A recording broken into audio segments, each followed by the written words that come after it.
At the heart of the Eaton mechanical locking differential is a beveled gear set similar to the ones in the conventional open differentials. There are two pinions located on the cross shaft and two side gears splined to the axle shafts. These gears are precision forged for high impact strength.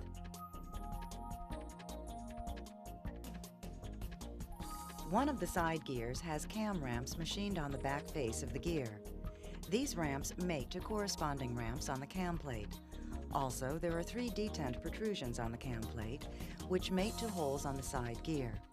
The detent system prevents the cam plate from ramping until a predetermined torque is applied to the gear teeth. When the cam plate rotates out of the detents, the ramp surface on the cam plate engages the ramp surface on the side gear. As the cam rotates further, the ramps cause the cam plate to move in an axial direction. The ramps are symmetrical, so the same action occurs in both directions of rotation.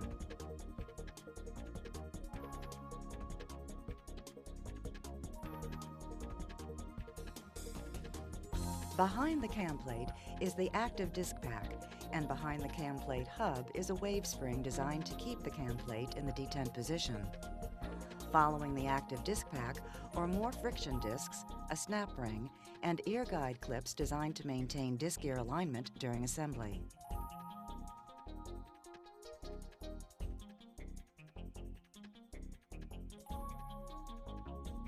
On the other end of the differential is another set of friction discs that reside on the opposite side gear. This disc pack develops torque from the force created by the cam gear and then transferred through the reaction block located in the center of the differential.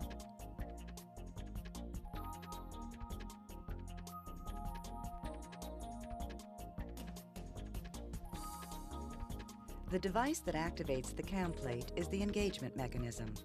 The engagement mechanism is connected to the cam plate by a shaft that is geared to the cam plate.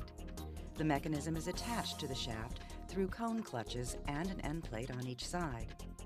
The mechanism can rotate relative to the shaft when the torque between the shaft and the mechanism is greater than the cone clutch torque. The mechanism is made up of 2 flyweights that are spring-loaded toward the center of the shaft. The shaft rotates whenever there is a difference in speed between the wheels. When the differential speed reaches approximately 100 RPMs, there is enough centrifugal force on the flyweights to overcome the centering spring. The flyweights move outward to catch the paw of the lockout mechanism.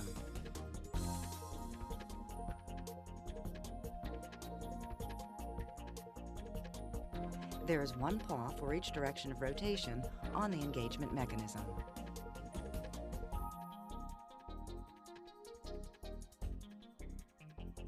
If the vehicle is traveling over 20 miles per hour, the centrifugal force acting on the counterweight of the lockout mechanism will cause the engagement paws to rotate away from the engagement mechanism. When this happens, the differential cannot lock up at high speeds.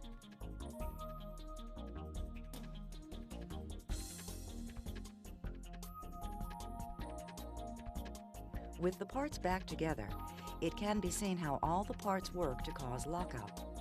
With one wheel spinning, the cam side gear rotates relative to the case, causing the engagement mechanism to rotate at a higher speed. At a given speed, the flyweights will swing out and engage the paw on the lockout mechanism.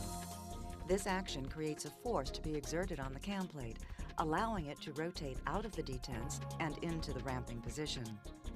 The active friction disc engages, causing the cam ramps to self-energize until enough torque is developed between the wheels, allowing them to lock together.